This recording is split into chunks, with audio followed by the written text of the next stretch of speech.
Yerning 7 qavat siri o'rganildi. Hattoki osmonning 7 qavat siri ham. Ammo ayol qalbining qat-qatlari hech ham o'rganilmadi.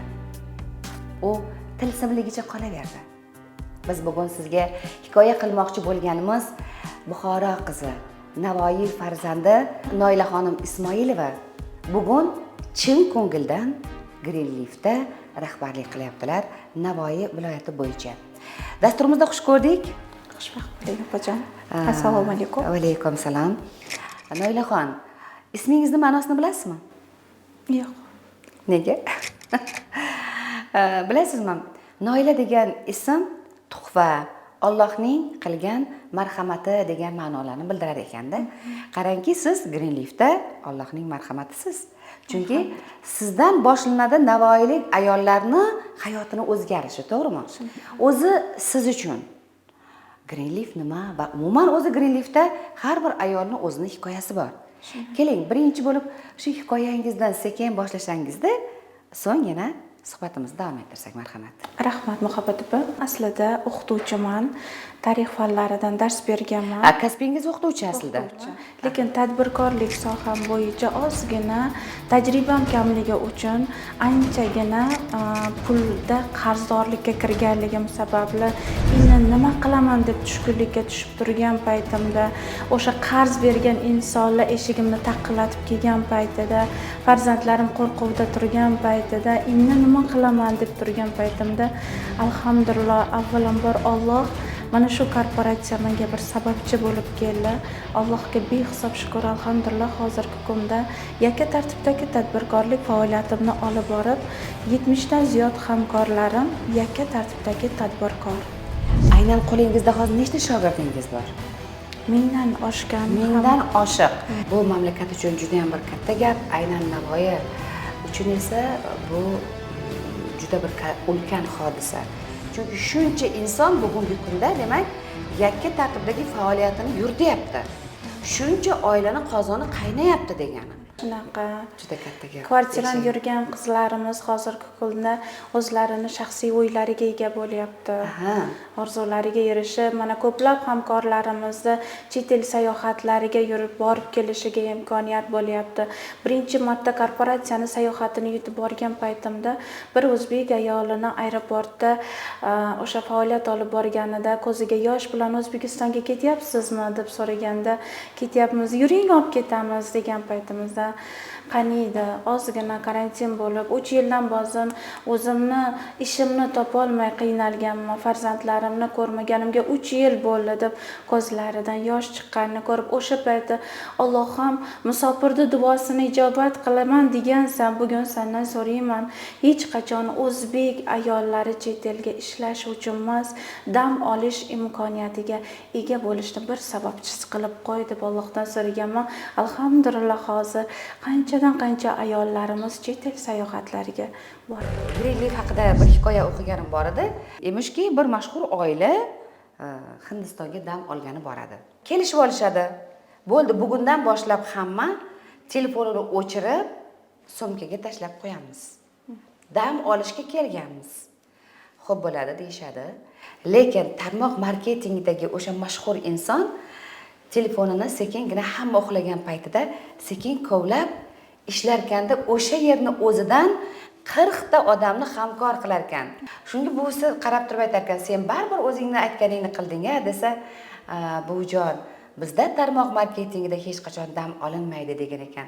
Men aytmoqchi bo'lgan yana bir savolim, o'zi aslida o'zbek ayollaridek mehnatkash, zahmatkash bir ayol yo'q dunyoda. Har doim harakatdagi bo'lgan qizni tarbiyalagan ota-onangiz kim endi? Biz qiziqyapmiz. Dadajonim o'qituvchilar. Hozirgi kunda nafaqadalar. Onam yakka tartibdagi tadbirkorlik faoliyatini olib borganlar. Hozirgi kunda Greenleaf hamkorlar. Haqiqatan ham bu biznes oilaviy biznes. Oldingi faoliyatlardan ozgina stress olib, onam ham mana saraton kasalligiga uchrab qoldilar. O'shanda bilsam saraton kasalligini negizlari o'sha yeyiladigan narsalarimiz ximikatligi evaziga ishlatayotgan mahsulotlarimiz ximikat bo'lib nima bo'lsa ham o'sha rak kasalliklari rivojlanib ketar ekan. Hozirgi kunda mana alhamdulillah ko'plab insonlarga, chekka qishloqlarga ham ekoproduksiyalarimizni reklamasini qilib, saraton kasalliklarini O'zbekistondan nari qilib, nafaqat O'zbekiston, dunyo bo'yicha o'sha hech kim o'sha kasallik bilan chalinmasligini, ham tabiiy mahsulotlarni, ham cho'ntakbop bo'lgan mahsulotlarni reklama qilib faoliyatimizni olib boryapmiz.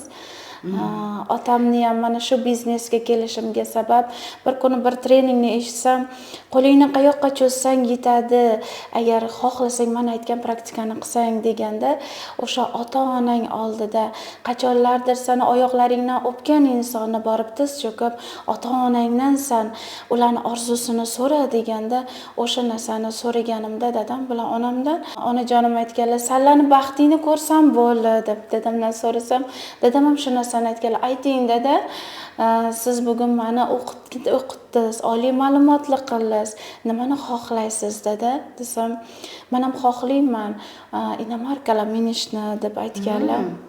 O'shanda aytganman, shunaqa duo qilingki, men o'sha sizni orzularingizni amalga oshiradigan farzandingizman bo'lay dadajon deb so'raganman. Mana shu faoliyatim yuzasidan, mana shu faoliyatim bilan birgalikda olgan daromadlarimni otamga ham mashina olib berish imkoniyatiga ega bo'ldim.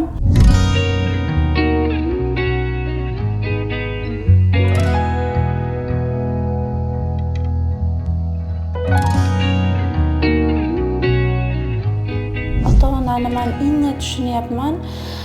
Farzandi olib bergan narsasi-yu boshqasi emas. Bugun farzandi chiqayotgan yutug'lari bilan ota-ona shunchalik faxrlanar ekan.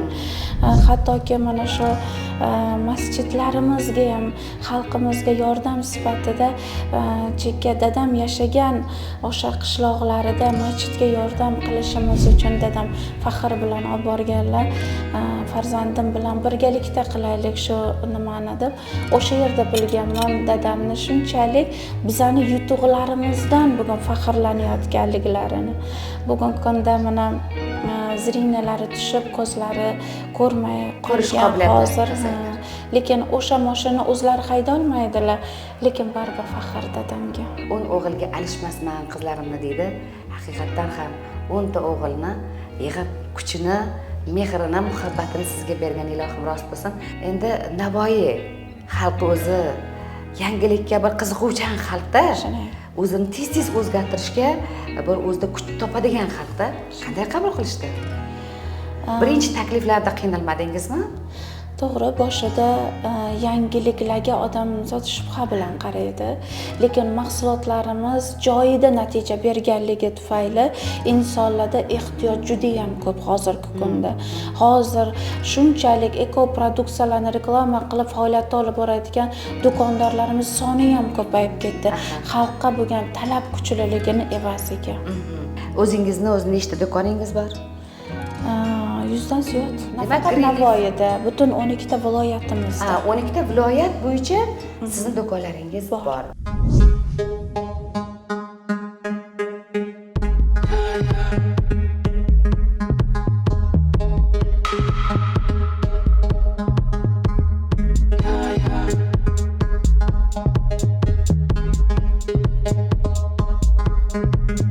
Siz masalan o'zingiz qaysi mana shu tish pastasini ishlatasiz? Kozimli pastasini ishlataman. Buni ishlatasiz? Juda ham yaxshi, bilasizmi? Hattoki bolalar yutib yuborsa gijjasi ham tushar ekan-a? Shunaqa. Ketdik. Va ayollarimiz uchun ayniqsa men yaxshi ko'radigan mana bu mahsulotni sevaman. Shunaqa. Qarang, bu hozirgi kunda muammo bo'lib ketayotgan soch to'kilishlari muammosiga ham juda ham hozirgi kunda natijalar olyapmiz soch to'kilishlari uchun. Ayniqsa charchagan paytingizda mana shu qahvalardan qaysi birini ichasiz? Kofeni ikkalasini ham yaxshi ko'raman. Sababi hozircha o'zimda to'lachalik borligi uchun bu mahsulotlarimiz ozdirish uchun juda ham yordam beradi. Ham ozdiradi, ham gemoglobinni ko'taradi. Qarang. Juda ham zo'r. Olamizmi? Olamiz. Noilaxon, men o'zim ko'pincha o'ylayman-da, mana shu musofir yurtlarda yurgan o'zbek ayollarini qanday o'shalar ham hammasi kesa, mana shunaqa greenliklarda ishlab bir millioner bo'lsa demak o'zi nima qilish kerak? Ya haqiqiy chiroyli biznesmen bo'lish uchun. Hozirgi kunda mana ko'p insonlarimizni oila a'zosi O'zbekistonda bo'lganligi uchun, faoliyatlarimizni zo'rligini ko'rganligi uchun hozir ko'p ayollarimiz chet ellardan kelib biznesimizni boshlayapti. Hozirgi kunda mana shu narsani aytardim. Qaniydi o'zbek ayollarini barchasi kelib farzandlarini tarbiyasi bilan shug'ullanib, mana bunaqa bizneslarni qilib, ham oilasida ekoproduksiyalarni kirgiztirib, ham boy bo'lib yurishlari. Albatta, baribir ota-onaning mehriga qonib yashagan farzand boshqacha bo'ladi-da.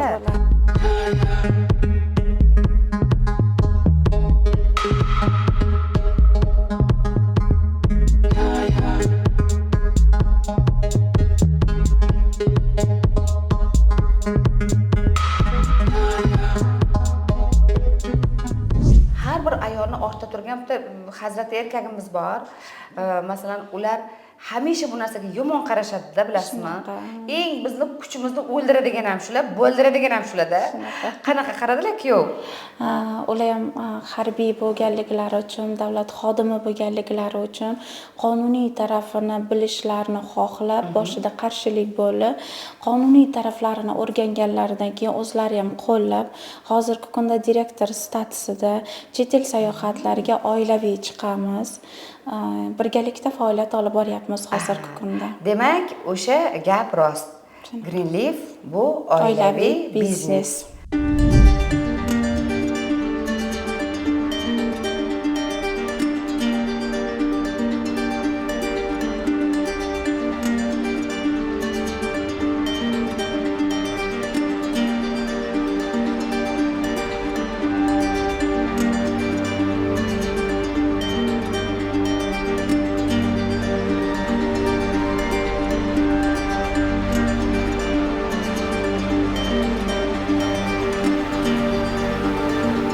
Mana hozir siz bilan meni suhbatimni ko'rib turganlar bo'lsa, aytishi mumkin, nima o'zi Greenleaf deb. Marhamat, shunga bitta to'xtalib o'ting.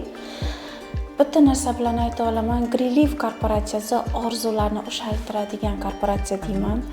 Bugungi kunda mana yosharib ketayotgan o'sha suyak yemirilishi yosharib ketyapti. Mana hozir yuqorida aytib o'tganimizda saraton kasalliklari, allergiya kasalliklarini bugungi kunda eko produksiyalarimiz xalqimizga eng birinchi o'rinlikda kerakli ekanligini bugun aynan yaqqol sifatida Greenleaf korporatsiyasi faoliyatini olib boryapti. Greenleaf korporatsiyasi eko produksiyalarni reklama qilib faoliyat olib boradi.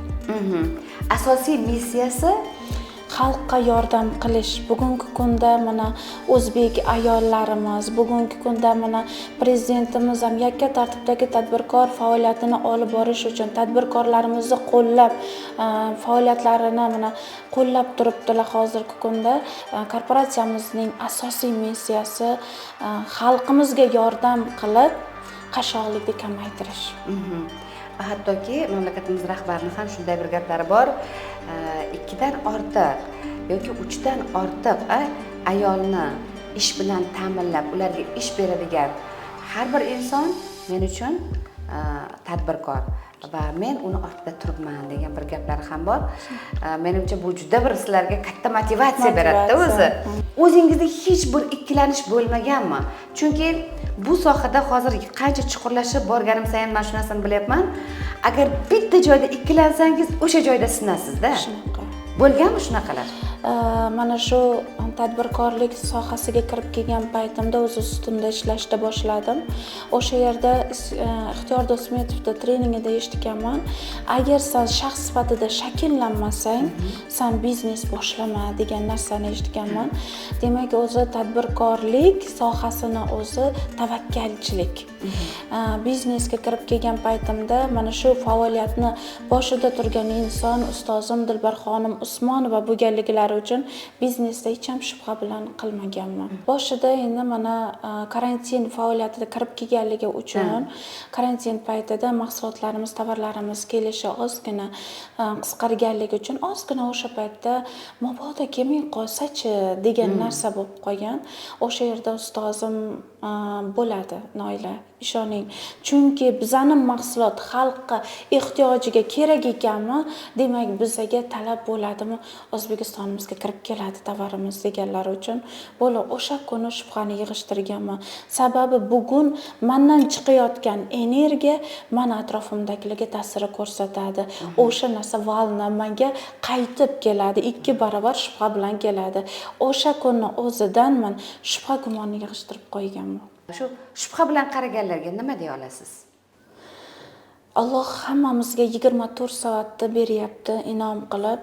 Bu 24 soatda har kim har xil qilib o'tkaryapti. Bugungi kunda mana shu tadbirkorlik faoliyatimda men bir narsani anglab yetganman.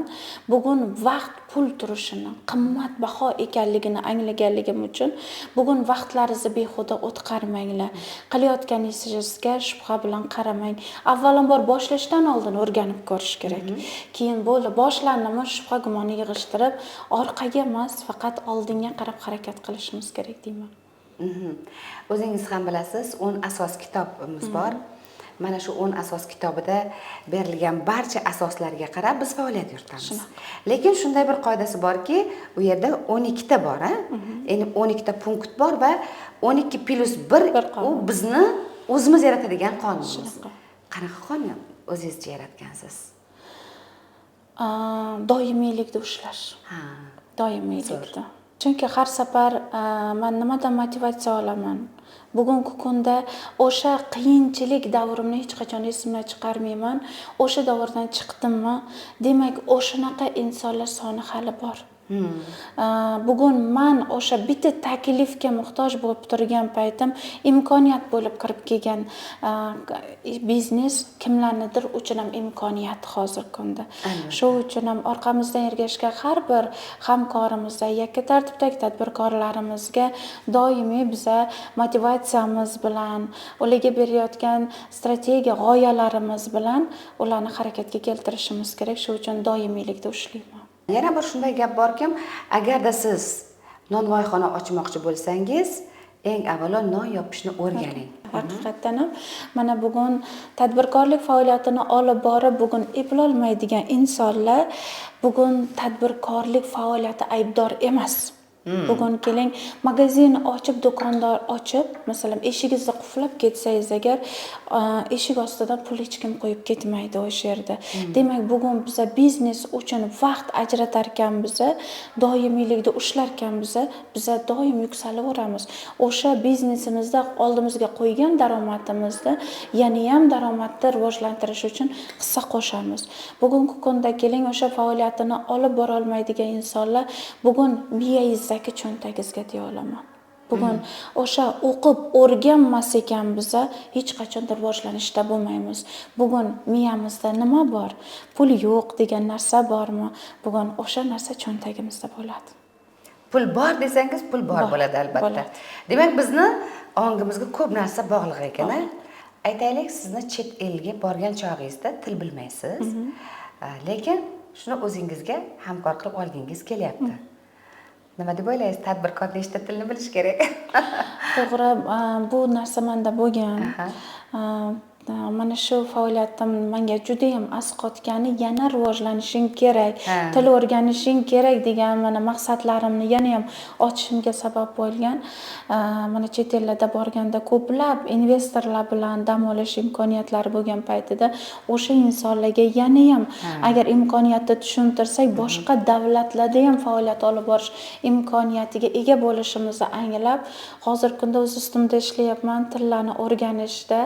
Hozir farzandlarim bilan birgalikda mana ingliz tili darslariga ham qatnashib, yana ham bilimimni oshiryapman. Bo'lgan bu narsa pan bergan menga, o'sha davlatda o'sha tadbirkorligimni olib bora olmasligimga katta to'siq bo'lib qolgan bu.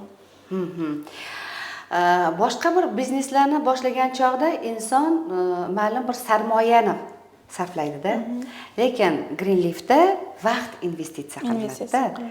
Har kuni deyarli mana shu mehr muhabbatni talab qiladi-da. Men ba'zida aytamanki, Greenleaf ikkinchi nomi mehr muhabbat deb qo'yaman-da. Inson mehr muhabbatsiz yashay olmaydi-da. Baribir o'sha quyosh qarangki, yerga mehr beradi, o'z nurini beradi va yerdan maysalar o'sib chiqadi.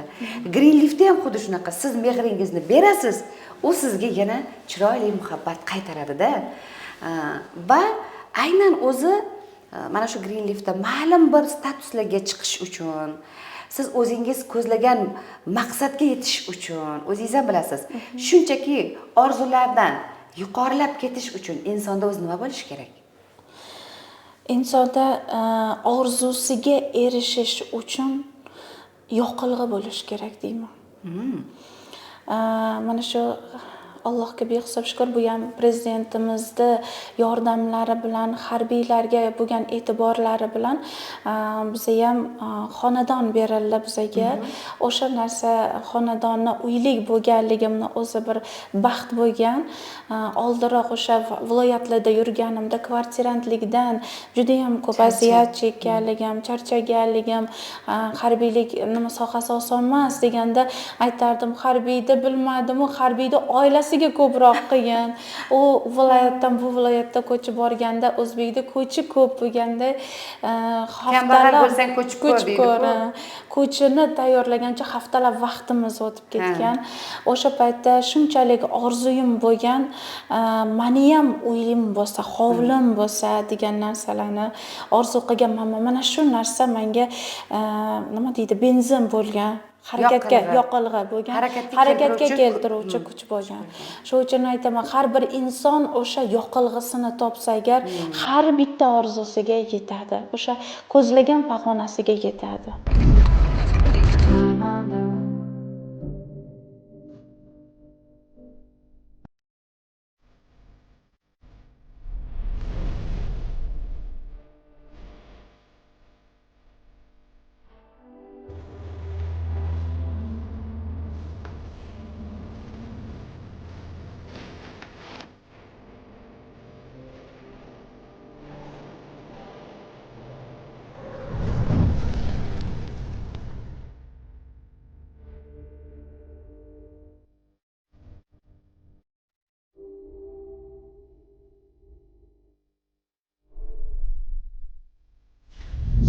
Suhbatimizni boshida onajoningiz haqida gapirganingizda aytdingizki, onajonim saraton kasaliga yo'liqib qoldilar. Hozir yaxshimilar? Alhamdulillah. 3 yil oldin shu saraton bilan nima bo'lganlarda, kasallanganlarda 3 oy vaqti qolgan. O'sha o'pkaga o'tilgan degan narsa qo'yilganda Toshkentdan olib ukam ham shu meditsina xodimi Hindistonga olib borgan paytida operatsiya bilan kelganlaridan keyin o'sha yurak sezadi deydimi, o'shanga o'xshab faqat tushkunlikda ko'zingizga dunyo qorong'u bo'lib qoldi. Shunaqa onam ham bu narsa sezilib turgan, onamda ham shunaqa tushkunlik holatlari, ximiyadan, nurdan keyin onamda og'riqlarni kuchliligi, bu narsada men nima uchun qilayotgan ishimni sevaman. Sababi mana shu biznesga onamni, onajon, ukam ham bugun do'kondor, onajon, ukamni oldiga bo'lishingiz kerak, ishonchli inson kerak deb onamni tushkunlikdan olib chiqish uchun inson taftini inson oladi deganlardek, o'sha yerga insonlarni ko'rganda balkim yashashga bo'lgan intilishlari boshqacha qaraydilarmi degan maqsadda ofisimizga har kun borishlarini o'zim nazorat qilib turganman. Hozirgi kunda mana 3 yil o'tibdiki, onamni o'sha kasallik hozirgi kunda bezovta qilmayapti. Qo'y, gap bo'lishi mumkin emas. 3 oylik umri qolgan onangizni degandan 3 yildan beri mana shu Greenleaf mahsulotlarini 100% ekologik toza bo'lgan mahsulotlarni ishlatish tufayli siz onajoningizni, bu Allohning bir inoyatida, endi tuhfasi. Qarang, haqiqatdan ham Noilaxon, bu siz oilani tuhfasi emas, Greenleafning ham tuhfasi ekan, haqiqatdan ham. Muborak bo'lsin shunaqa baxtlaringiz. Qarang, endi hozirgi bizni, men bilan sizning suhbatimiz kimlar uchundir bir afsona bo'lib tuyulishi mumkin-da, lekin bor haqiqat bu. Ko'zingizni oldingizda onajoningiz mana 3 yildirki shu kasallikdan qutulib, mana hozir mazza qilib menejer statusida va hattoki g'irt bu ishga qarshi bo'lgan kuyov ham bugungi kunda direktorlar. Hazrat erkaklar shuning uchun ham ayolni bilgan. Ishoninglar shu uchun ayolga. Deb ayolni bu ishing bo'lmabdi, qo'ysang-chi shu ishingni degan gaplardan sal balandroq turib, Abdulla Qahhor aytganlaridek, mahalladagi ayollar nima deyapti, ayollar bilishadi degan gapga ham quloq solish kerak, to'g'rimi Noilaxon? To'g'ri. Xo'sh, endi hozir mana endi statusdasiz 2 yulduzli direktorsiz. Hozir kuyovimga qarab, dadasi bir paytlar ishonmagandingiz, ko'rdingizmi, deysizmi yoki yo'qmi? Yo'q deyolmayman. Nimaga? Ishga qo'ymay qo'yishlari mumkinmi? Yo'q, hozirgi kunda hamma tarafdan qo'llaydilar bu narsani O'zlari endi. O'zlari ham hamkorlikda faoliyat olib boradilar. Borlariga shukr, lekin hech qachon ayta olmayman, chunki ularni nafsoniyatiga tegib qo'yishni xohlamayman. Bizani ustozlarimiz boshdan bosh bo'ynimizga qo'yib shu narsani aytadilar. Bugun bu biznesga kirib kelyapsizmi? Daromad olishingizga sababchi bo'lgan inson o'sha qo'llab turgan har bir erkak kishi ham nimadan himoyalaydi? O'sha atrofdagi inson ertaga tushib qolmasin, yo bo'lmasa yomon ko'zdan asray degan maqsadda Ayolimga bir narsa bo'lib qolmasin yoki bo'lmasam bu navbatdagi o'sha yana piramida yoki xalq tili bilan aytganda yana bitta laxatron deydi, nima deydi? Aldoqchilar degan bir nima bilan xotinim aldanib qolmasin deydi-da aslida erkaklar. Shu ular bizni qaysidir ma'noda sekingina bir himoyachilarimizda endi. Nima deb o'ylaysiz? Hozirgi paytda endi siz millionerlardansiz. Hozir sizni suhbatingizni ko'rib juda ko'pchilikning havasi kelyapti. Millioner bo'lish uchun nima qilish kerak ayollar? Bugun qarashlarimizni o'zgartirishimiz kerak. Oilamizni qarashini o'zgarishi uchun bugun ayniqsa farzandlarimiz bizadan ota ko'chani odami bugun farzandlarimizga bilsa beramiz qarashlarimizni. Bugun chet elga biz dam olishga borsak, farzandlarimiz bugun ota-onasi chet elga dam olishini ko'rgandan keyin ishlash uchun emas, dam olish mumkin ekanligini anglagan farzand o'zida qarashlarini o'zgartirib, u ilmiga, u ota-onasi nima qilyapti hayot uchun kurashganligi uchun, oilasida kelayotgan yaxshi narsalarni o'zgarishlarni ko'rgandan keyin farzandda ham o'zgarish bo'ladi. Bugun o'qishga e'tibori boshqacha, tadbirkorlarga nisbatan e'tibori boshqacha bo'lib, farzandlarimizni ham hayotini o'zgarishiga sababchi bo'lamiz. Demak, bugun tiyinni tiyinga, pulni pulga, har oyda ulab turgan ayollar uchun siz bemalol ayta olasiz, agarda ular ham chin ma'noda o'zgarsa va o'zini ustida ishlasa, ular albatta hayoti ham o'zgaradi va sizga o'xshagan millioner bo'ladi, millioner xonim. Greenleaf korporatsiyasida bunday millioner ayollarning sanog'i yo'q. Demak, qadrli ayollar, bugungi kunda siz ham agarda boshingiz berk ko'chaga kirib qolgan bo'lsa, so'mni so'mga o'layotgan bo'lsangiz, Greenleaf bu afsona emas, bu haqiqat.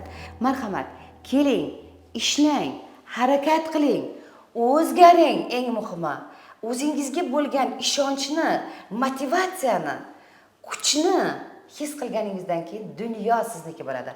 Mubolag'a bo'lmadimi? Yo'q. Endi muhabbat bilan jurnalistda endi so'zlarni olib boradi deyotganlar ham borda endi Noilaxon ta'kidlab turingda, siz meni to'g'ri aytyapmanmi yoki mubolag'a bormi bu yerda? Yo'q, mubolag'a yo'q. Ana endi Noilaxon, o'zingizni bir hayotda armoningiz bormi? Endi shu ko'rib turganlar qanaqa bir baxtli ayol ekan, mana turmush o'rtog'i ham yonida, onasiga 3 oy qoldi deganda shu ayol mana Alloh tomonidan berilgan bir inoyat sifatida, farzand sifatida ota-onasiga shuncha yordam bergan ekan, otasiga inomarka mashinalar olib bergan ekan, armoni yo'q ekanda deydi. Lekin biz baribir endi insonmiz yashaymiz. Allohga shukr, mana aslida hayotga kelishimni o'zi ham bir baxt bu. Mana shu g'oliblar nimasi ichida g'oliba qilib yaratganni o'ziga shukrona keltiraman. Bittagina orzuyim hozir kunda mana dadamni o'sha ko'rish qobiliyatlari juda ham pasayib ketgan. Armonim yo'q, orzuyim bor.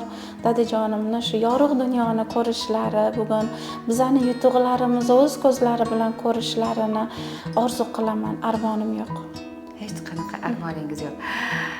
Men azizlar, shuncha yillik faoliyatimda birinchi bo'lib men hech qanday armonim yo'q degan ayolni uchratdim.